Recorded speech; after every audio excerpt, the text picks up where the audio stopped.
Alhamdulillah, puji syukur kepada Allah Subhanahu wa taala yang telah memberikan kesempatan dan kesehatan kepada kita semua sehingga kita bisa berada pada tempat yang berbahagia ini.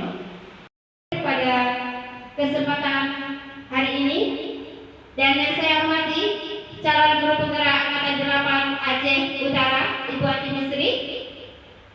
Baiklah, pada kesempatan kali ini sekali lagi terima kasih kepada Bapak Ibu yang telah sudi kiranya menemani acara kami bersama di sini, yaitu pada acara sosialisasi budaya positif yang kita terapkan di sekolah kita.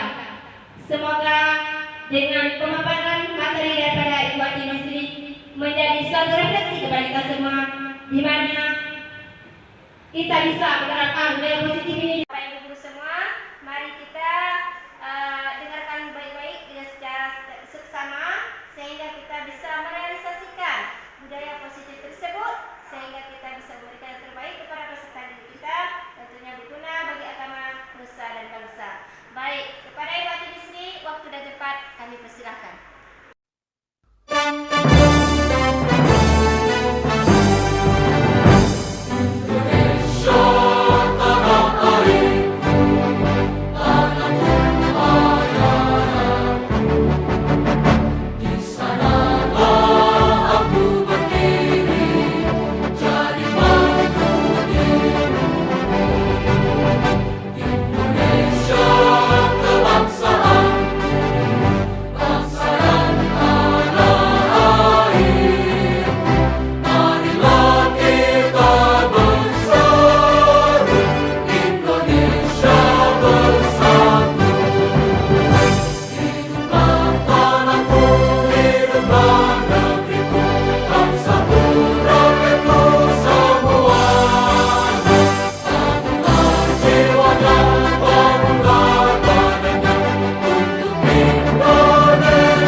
Alhamdulillah kita bisa berkumpul di tempat yang sangat berbahagia ini. Salam kita sanjung sajikan ke pangkuan besar Nabi Muhammad SAW. Guru yang sudi kiranya telah ikut hadir dalam sosialisasi budaya positif di sekolah tercinta kita ini.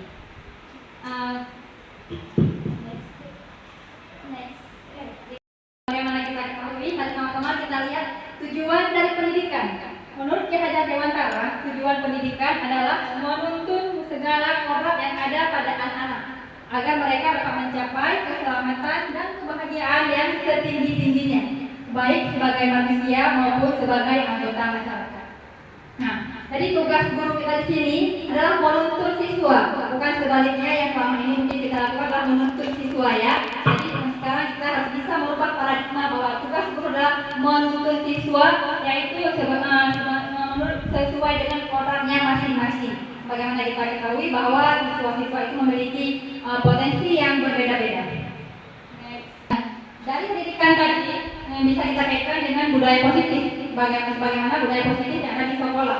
Sebelumnya kita lihat dulu budaya positif di sekolah, yaitu nilai dan kebiasaan di sekolah yang berpihak pada murid agar mereka dapat berkembang menjadi pribadi yang kritis, penuh hormat dan bertanggung jawab sesuai dengan profil pelajar Pancasila. Adapun perubahan paradigma belajar yaitu yang pertama disiplin positif, kebutuhan dasar manusia, motivasi perilaku manusia, restitusi posisi kontrol guru, keyakinan kelas, segitiga restitusi. Nah, perubahan paradigma ini seharusnya di sini kita harus melibatkan para siswa. Ini guru ketika menyusun keyakinan kelas, disitulah kita melibatkan siswa, sehingga tidak ada ketika siswa melanggar peraturan melanggar suatu aturan, jadi mereka tidak merasa sedang dihukum, tapi mereka kita kembalikan kepada keyakinan kelas. Perubahan paradigma belajar dalam membangun budaya positif, sekolah dapat menyediakan lingkungan yang positif, aman dan nyaman agar siswa mampu berpikir, bertindak dan mampu mencipta dengan merdeka, mandiri dan bertanggung jawab. Disiplin sangat berkaitan dengan kontrol guru terhadap siswa.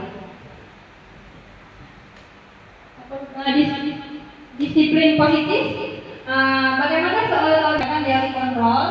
Di sini bisa kita lihat dari siswanya mengatakan bahwa bila kita ingin membuat kemajuan perlahan, sedikit-sedikit ubahlah sikap atau perilaku Anda. Di sini berarti perilaku kita sebagai guru ya. Kemudian namun bila kita ingin memperbaiki cara-cara utama, maka kita perlu mengubah kerangka acuan kita. Lihat disiplin menurut Ki Hajar Dewantara ya. Dalam budaya kita makna kata disiplin dimaknai menjadi sesuatu yang dilakukan seseorang pada orang lain untuk mendapatkan kepatuhan. Bapak Pendidikan Indonesia Ki Hajar Dewantara mengatakan bahwa di mana ada kemerdekaan, disitulah ada disiplin yang kuat. Sungguh pun disiplin itu bersifat self-disiplin, yaitu kita sendiri yang mewajibkan kita dengan sekeras-kerasnya. Tetapi jikalau kita tidak cakap melakukan self-disiplin, wajiblah penguasa lain mendisiplin diri kita. Disiplin menurut Sugeng Prijodarminto, disiplin adalah kondisi yang tercipta dan terbentuk melalui suatu proses dari serangkaian perilaku yang menunjukkan nilai ketaatan, kepatuhan, kesetiaan, keteraturan, dan ketertiban. Disiplin positif adalah proses pembelajaran yang merupakan pendekatan mendidik anak untuk melakukan kontrol diri atau pembentukan kepercayaan diri. Nilai-nilai kebajikan universal. Nilai kebajikan adalah bukti hal-hal seperti keadilan, tanggung jawab, kejujuran, bersyukur, lurus hati, integritas, kasih sayang, rajin, percaya diri, dan sabar. Teori motivasi. Menurut Jan Gosen dalam bukunya menyatakan ada 3 motivasi perilaku manusia. Yang pertama, untuk menghindari ketidaknyamanan atau hukuman. 2. Mendapatkan imbalan atau penghargaan dari orang lain.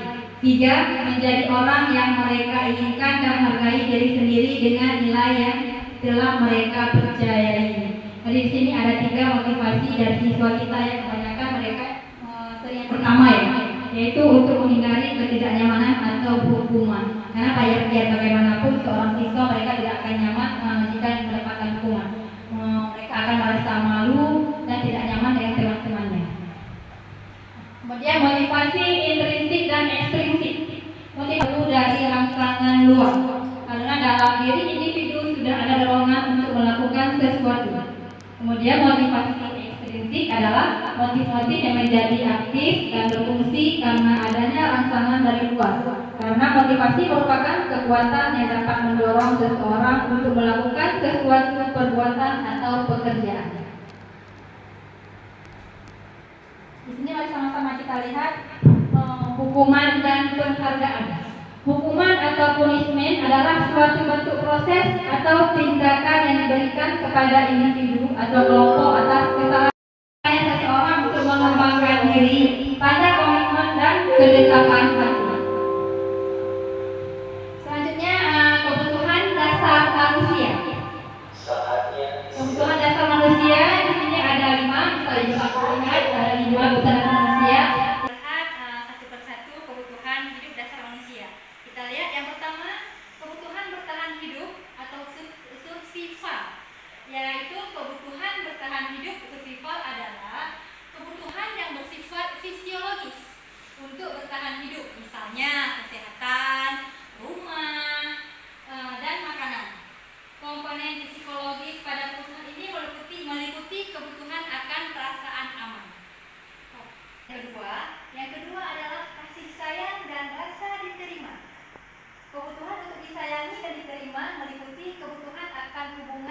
dan koneksi sosial. Kebutuhan untuk memberi dan menerima kasih sayang dan kebutuhan untuk merasa menjadi bagian dari suatu kelompok. Kebutuhan ini meliputi keinginan untuk tetap terhubung dengan orang lain seperti teman, keluarga, pasangan hidup, teman kerja, binatang peliharaan, dan kelompok di mana kita bergabung. Jadi di sini kita selain makhluk individu juga sebagai makhluk sosial di mana kita memerlukan orang lain dalam hidup kita ini. Kebutuhan pengakuan atas kemampuan. Kebutuhan ini berhubungan dengan kekuatan untuk mencapai sesuatu, menjadi kompeten, menjadi terampil, diakui atas prestasi dan keterampilan kita, didengarkan dan memiliki rasa harga diri. Kebutuhan ini meliputi keinginan untuk dianggap berharga, bisa membuat perbedaan, bisa membuat pencapaian, kompeten dan diakui, dihormati. Yang keempat, kebebasan atau kebutuhan akan pilihan. Kebutuhan untuk kebebas adalah kebutuhan akan kemandirian, otonomi, memiliki pilihan dan kemampuan mengendalikan arah hidup. Anak-anak dengan kebutuhan kebebasan yang tinggi menginginkan pilihan mereka, Mereka perlu banyak bergerak, suka mencoba-coba, tidak terlalu terpengaruh dengan orang lain dan senang mencoba hal-hal baru dan baru. Yang kelima, kesenangan itu kebutuhan untuk merasa senang. Kebutuhan akan kesenangan adalah kebutuhan untuk mencari kesenangan bermain dan tertawa. Anak-anak dengan kebutuhan kesenangan yang tinggi biasanya ingin menikmati apa yang dilakukan. Mereka juga berkonsentrasi tinggi saat mengerjakan hal yang disenangi. Mereka motivasi perilaku manusia. Dalam Diana Gosen dalam bukunya Restructuring School Discipline menyatakan ada 3 motivasi perilaku manusia. Yang pertama, untuk menghindari ketidaknyamanan atau hukuman. Ini bisa juga Bapak Ibu lihat ada gambar ya yang menggambarkan bahwa seorang guru sedang memberi hukuman kepada siswanya. Kemudian untuk mendapatkan reward, imbalan atau penghargaan dari orang lain, untuk menjadi orang yang mereka inginkan dan menghargai diri sendiri dengan nilai-nilai yang mereka percaya. Untuk menghindari ketidaknyamanan atau hukuman. Apa yang akan terjadi apabila saya tidak melakukannya? Berarti ada rasa was-was ketika seorang siswa tidak mengikuti peraturan di sekolah. Kira-kira apa yang akan terjadi nanti pada dirinya? Kemudian motivasi bersifat eksternal untuk mendapatkan imbalan atau penghargaan dari orang lain. Apa yang akan saya dapatkan apabila saya melakukannya? Berarti seorang siswa ini mereka seperti mengharapkan ada imbalan. Jika saya mematuhi aturan ini, nanti saya kira-kira akan mendapatkan apa ya dari sekolah. Kemudian untuk menjadi orang yang mereka inginkan dan menghargai diri sendiri dengan nilai-nilai yang mereka percaya. Akan menjadi orang seperti apakah apabila saya melakukannya. Kemudian mereka melakukan sesuatu karena nilai-nilai yang mereka yakini dan hargai, dan mereka melakukannya karena mereka ingin menjadi orang yang melakukan nilai-nilai yang mereka yakini tersebut. Ini adalah motivasi yang akan membuat seseorang memiliki disiplin positif, karena motivasi perilakunya bersifat internal, bukan eksternal. Berarti motivasi ini berasal dari dirinya sendiri, keinginannya sendiri untuk mematuhi segala peraturan-peraturan untuk mengikuti disiplin di sekolah. Apakah Anda datang ke pawai itu karena tidak ingin ditegur oleh atasan?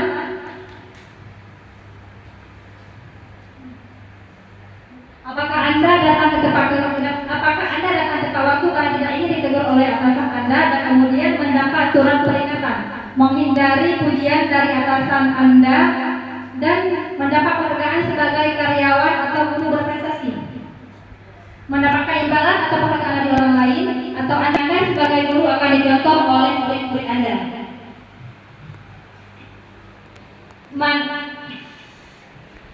Hukuman, konsekuensi, dan restitusi. Di sini bisa Bapak Ibu lihat bentuk hukuman, konsekuensi, dan restitusi.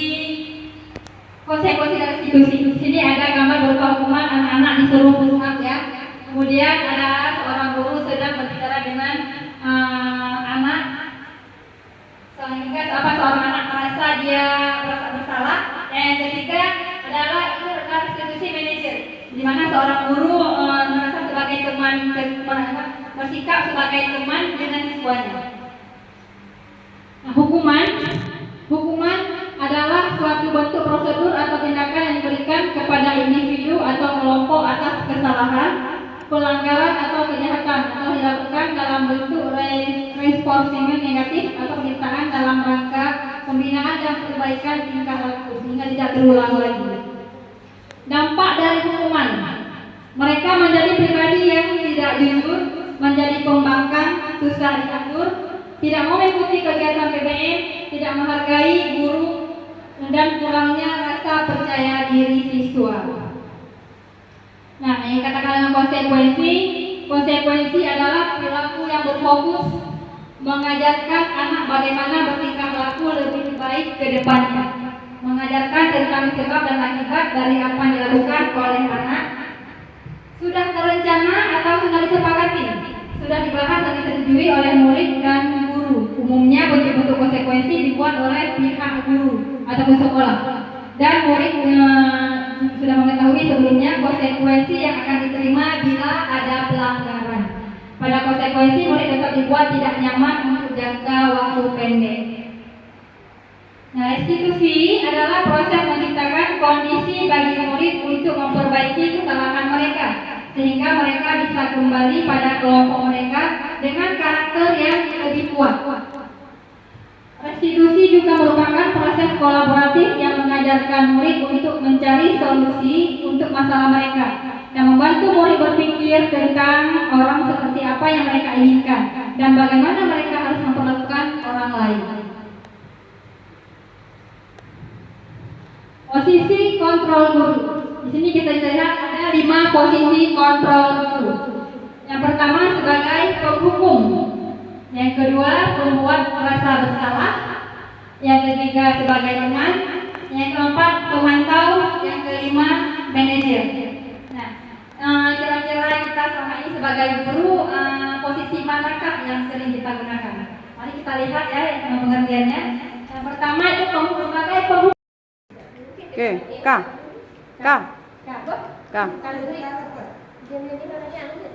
Satu, dua, tiga. Penghukuman fisik maupun verbal. Yang biasa dilakukan penghukum biasanya menghadik, menunjuk-nunjuk, menyakiti atau menyindir. Dampak pada murid dari seorang penghukum adalah perilaku kontrol negatif. Dampak pada murid dari seorang penghukum adalah perilaku kontrol negatif, seperti murid mengulangi kesalahan berulang kali, lalu perilaku menjadi agresif. Kemudian membuat rasa bersalah. Pada posisi ini guru biasanya bersuara lebih lembut. Yang biasa dilakukan pembuat rasa bersalah biasanya berceramah, menunjukkan kekecewaan mendalam. Dampak pada murid adalah murid akan merasa rendah diri, merasa gagal dan tidak berharga. Yang keempat adalah pemantau. Guru pemantau biasanya selalu mengawasi atau memantau muridnya yang berpatokan pada catatan atau kesepakatan yang sudah disetujui. Yang biasa dilakukan oleh guru pemantau adalah memantau, menghitung, dan mengukur kedisiplinan murid. Dampak bagi murid dari posisi kontrol pemantau yaitu menitik beratkan pada dampak diri sendiri, mendapatkan hadiah atau hukuman. Yang kelima adanya manajer. Seorang manajer telah memiliki keterampilan di posisi teman maupun pemantau. Guru pada posisi manajer biasanya berbuat sesuatu bersama dengan murid, mempersilahkan murid mempertanggungjawabkan perilakunya.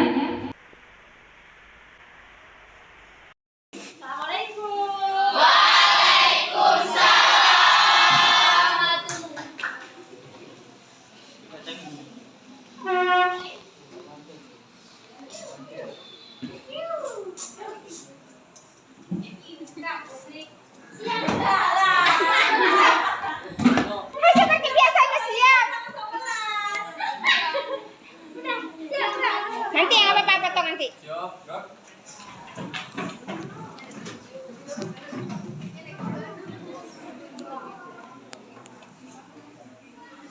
Assalamualaikum warahmatullahi wabarakatuh. Waalaikumsalam warahmatullahi wabarakatuh. Apa kabar? Alhamdulillah.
anak-anak. Hari ini kita hari pertama ya berjumpa dengan ibu ya. Nah, oke, baiklah sebelumnya ada yang dengan ibu. Ada yang belum, ya. Oke, kita memperkenalkan diri. Nanti nama ibu adalah Ibu Aki Misri. Bisa dipanggil dengan Ibu Aki. Ibu adalah guru BK di SMA Negeri 1 Muara Batu. Baiklah, karena kita baru pertama kali masuk kelas ini, sebelum kita memulai pembelajaran, ada baiknya kita membuat dulu peraturan kelas, ya? Ya. Siapa yang tulisannya paling bagus? Silakan bangun ini.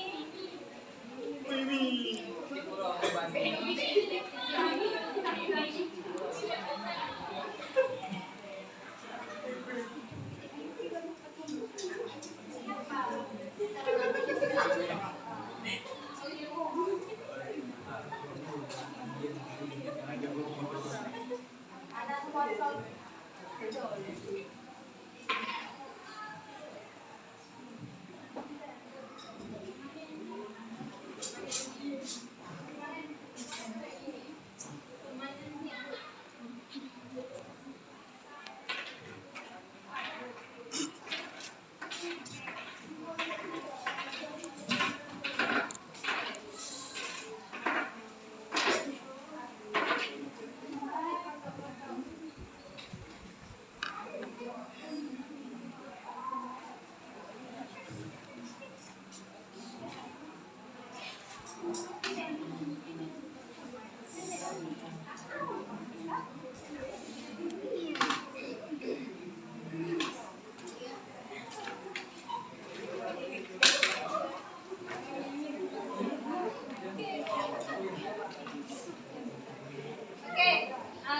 Silakan ditulis di sini berarti peraturan kelas.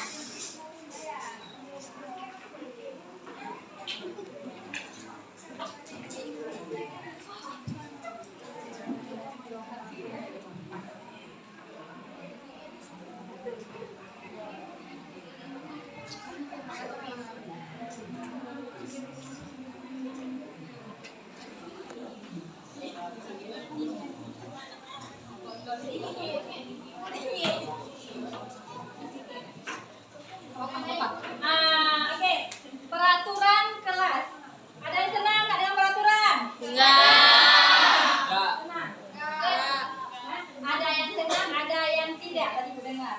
Ya, yang namanya peraturan berarti ada hukuman. Jika melanggar mendapat sanksi ataupun hukuman. Senang tidak dengan dihukum? Kenapa? Karena menyusahkan. Nah, enak dihukum ya? Ya. Oke, tapi sekarang gini, kita tulis dulu peraturan kelasnya. Coba yang pertama, Berpakaian rapi. tidak boleh datang terlambat. Itu namakan peraturan. Iya. Ya, Bu.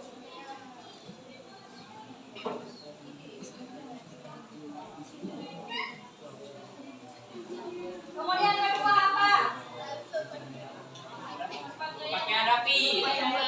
Harus berpakaian rapi.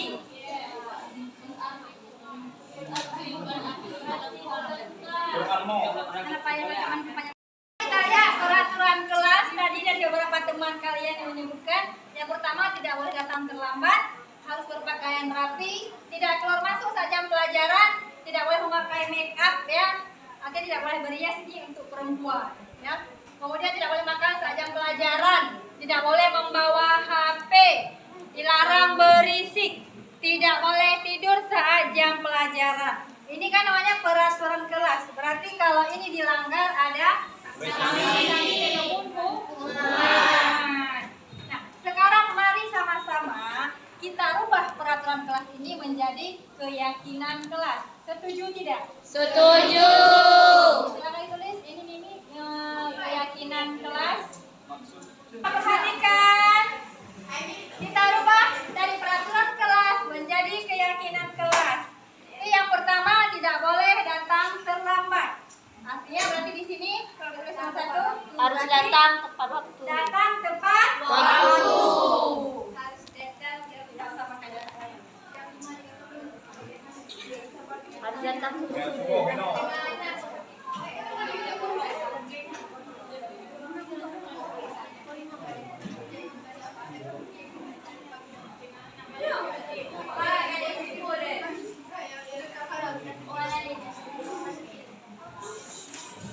Yang kedua, berpakaian rapi.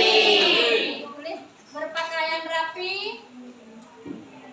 Yang ketiga, berarti ini tidak keluar masuk saat jam pelajaran. harus tertib. Keluar masuk. Tertib. artinya itu kalau saat ada teman keluar masuk saat pelajaran nyaman tidak kelas itu? Tidak. Berarti termasuk di sini nyaman, ya kan? Kemudian ini tidak boleh memakai make up.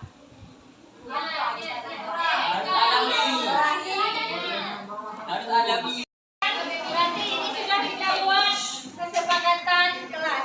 Sudah dituliskan oleh teman kalian. Ini sudah terima kasih banyak ya. Oke, mari perhatikan kemarin. Berarti kita buat keyakinan kelas ini.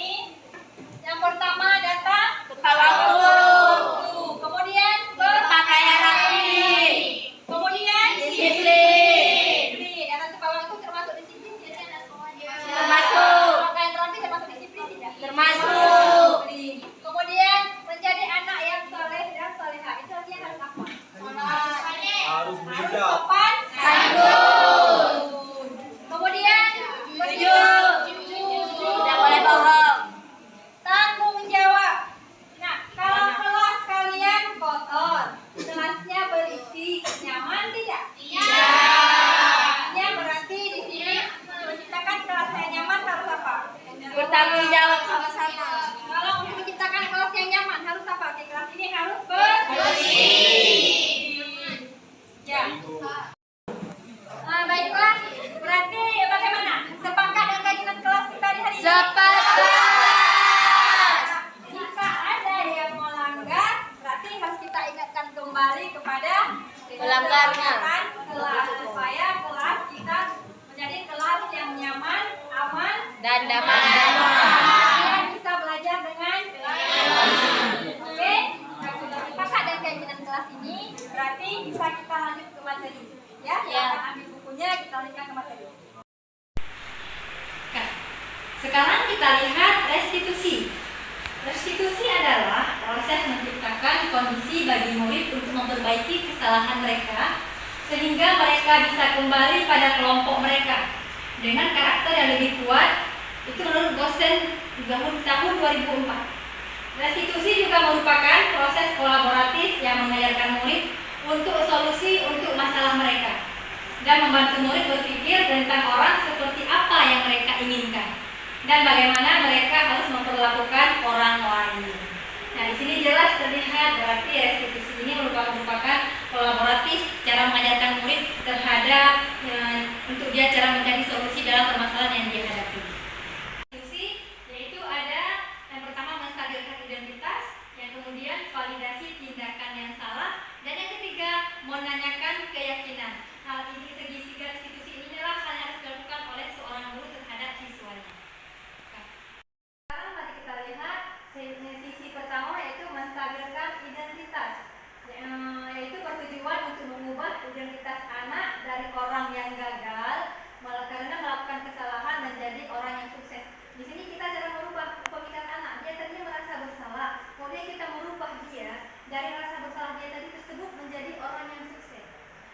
Berbuat salah, kita bisa mengatakan beberapa kata seperti berbuat salah itu tidak apa-apa. Kemudian tidak ada manusia yang sempurna. Saya juga pernah melakukan kesalahan seperti itu. Kita bisa menyelesaikan ini. Kemudian bapak atau ibu tidak tertarik mencari siapa yang salah, tetapi bapak dan ibu ingin mencari solusi dari permasalahan ini. Kamu berhak merasa begitu. Apakah kamu sedang menjadi teman yang baik buat dirimu sendiri? Kata-kata seperti inilah bisa kita katakan kepada siswa untuk meyakinkan bahwa dia dari sini tidak bersalah, sehingga dia merasa yang tadinya dia merasa bersalah, dia merasa menjadi orang yang sukses. Oke. Buruk dari ini ya. Kamu pasti punya alasan mengapa kamu melakukan itu. Kamu patut bangga pada dirimu sendiri karena kamu telah melindungi sesuatu yang penting buatmu. Kamu boleh mempertahankan sikap itu, tapi kamu harus menambahkan sikap yang baru. Itu tadi adalah membuat rasa bersalah. Jadi ketika kita mengucapkan kata-kata seperti itu, mungkin seorang anak akan merasa dia bersalah. Kemudian menanyakan keyakinan, bertujuan untuk menghubungkan dengan nilai yang mereka percaya dan berpindah menjadi orang yang mereka inginkan. Pertanyaan-pertanyaan yang bisa kita tanya. Baiklah, sekian sosialisasi saya hari ini. Terima kasih kepada ibu-ibu yang telah hadir yang sedikiranya mengikuti sosialisasi budaya positif. Dan semoga budaya positif ini bisa kita terapkan di sekolah tercinta kita ini. Dan tidak ada lagi siswa yang merasa tertekan. Sesuai dengan filosofi Ki Hajar Dewantara bahwa tugas guru adalah menuntun siswa, membuat siswa belajar dengan nyaman dan tenang. Sekian untuk hari ini. Terima kasih. Assalamualaikum warahmatullahi wabarakatuh.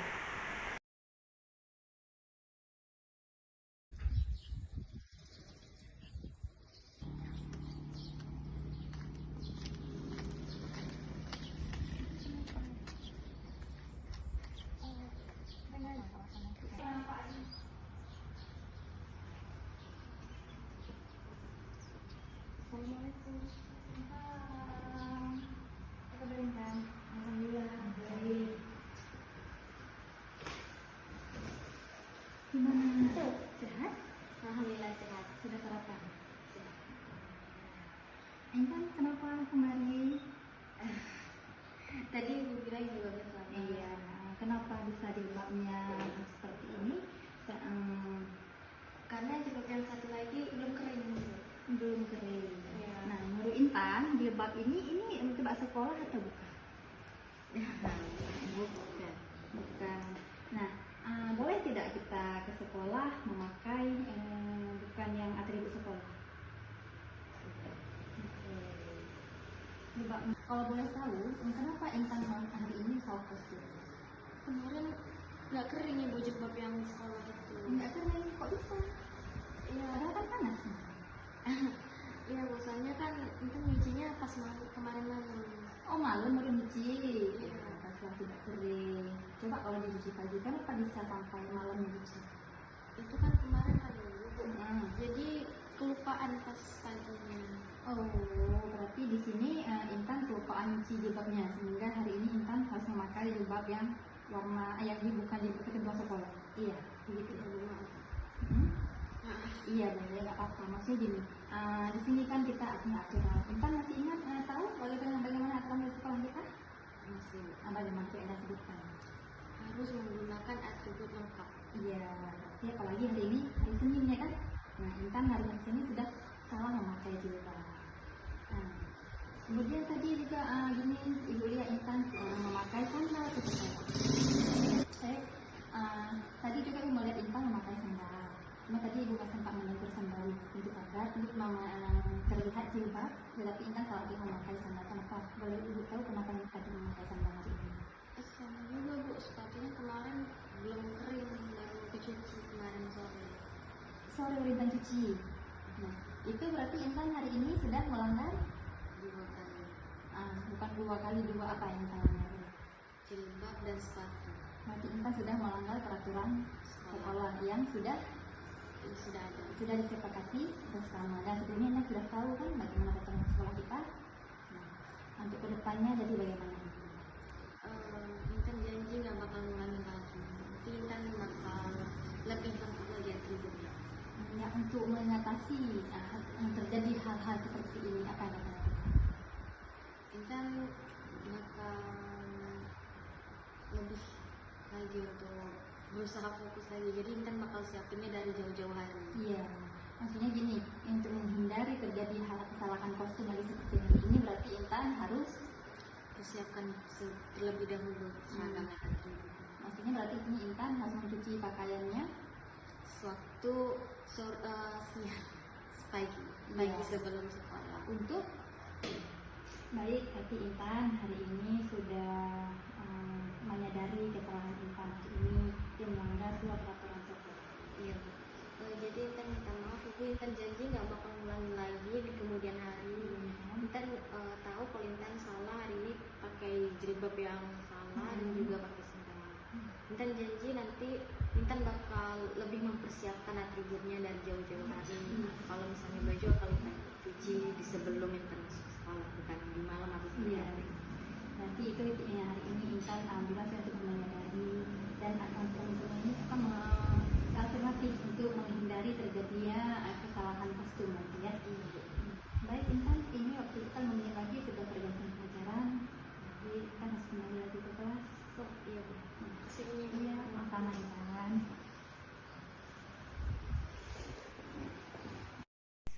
Assalamualaikum warahmatullahi wabarakatuh. Perkenalkan, saya Intan Safitri dari kelas 10 IPA 1. Saya telah berkonsultasi dengan Ibu Ati Misri selaku guru BK. Kini saya berjanji akan menjadi pribadi yang lebih disiplin. Kini saya menjadi sadar bahwa disiplin itu sangat berarti, apalagi mendisiplinkan diri menggunakan atribut sekolah yang sangat lengkap. Kemudian saya juga menjadi yakin bahwa menjadi pribadi yang disiplin ataupun yang lebih baik itu diwajibkan dan juga menjadi siswi yang lebih berinovasi dan juga berkreasi. Sekian dari saya, terima kasih. Wassalamualaikum warahmatullahi wabarakatuh.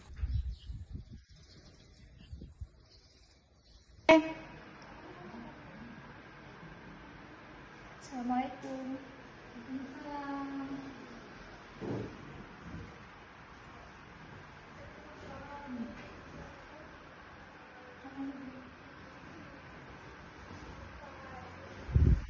Apa kabar? Gimana kabarnya? Harapan. Sekarang gurunya siapa dulu? Ibu Asma. Ibu Asma, minta izin dulu ya. Kenapa? Ada hal apa? Saya mau cerita bersama Ibu. Cerita apa?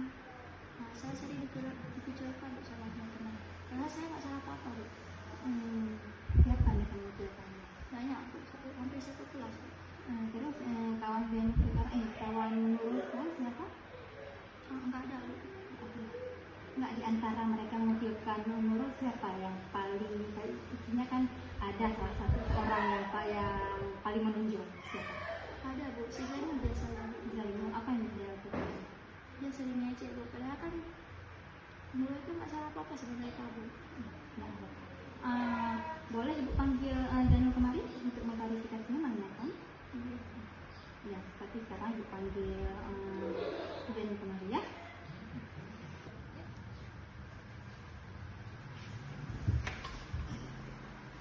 Silakan Zainul duduk. Duduk di mana Zainul? Sini? Sini. Boleh. Ini Ibu sama ya.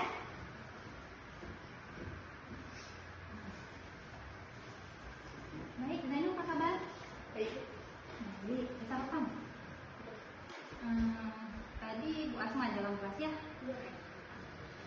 Gini Zainul. Ini Zainul, ini kawan Zainul Nurul? Iya. Jadi begini, tadi Nurul datang bicara ke Ibu, katanya Zainul sering mengejek Nurul ya? Sorry Bu. Kenapa? Apa kabar Zainul? Baik Bu. Terus sarapan. Zainul, jadi tadi begini, Nurul kesini menceritakan perihal bahwa dia sering dibully oleh Zainul. Apakah benar seperti itu? Mana? Tapi Nurul mengatakan bahwa Zainul sering hampir setiap hari mengejek-ngejek Nurul, malam-malam menjauhi Nurul, mengucilkan Nurul. Mana ada? Kami kan temenan, cuma bercanda aja. Bercanda. Menurut Zainul itu bercanda. Iya Bu. Bagaimana maksudnya itu bercanda dengan Nurul? Bercanda cuma bukan saya sendiri. Nurul maaf ya karena aku pernah mengucilkan kamu di kelas. Ya, apa Kak? Kita berteman lagi ya. Silakan duduk lagi. Nah, berarti Nurul, Zainul, semua sudah selesai. Kalian sudah berikan lagi. Dan Ibu harap hal ini tidak terjadi pada teman yang lain. Ya, jika ada yang melakukan hal bullying seperti ini, berarti apa yang kalian lakukan? Mencegah. Ya, mencegah. Itu adalah sikap siswa yang baik. Ya, dari ini kalian bisa dari pengalaman kalian bisa terapkan pada orang lain. Kalau mengucilkan orang lain itu tidak baik. Baiklah, berarti kalian sudah kelar semuanya. Berarti jam sudah menunjukkan jam 1. Kalian kembali ke kelas untuk melanjutkan pelajaran. Ya, silakan. Terima kasih. Iya, sama-sama. Silakan ya, kembali ke kelas ya. Baik-baik di kelas ya.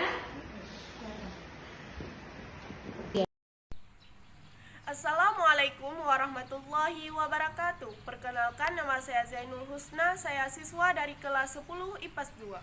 Setelah berkonsultasi dengan Ibu Ati Misri, saya jadi tahu tentang mengontrol emosi dan menghargai orang lain. Karena menghargai orang lain adalah cara untuk menjaga kesehatan mentalnya. Sekian dari saya, wabillahi taufiq wal hidayah. Assalamualaikum warahmatullahi wabarakatuh.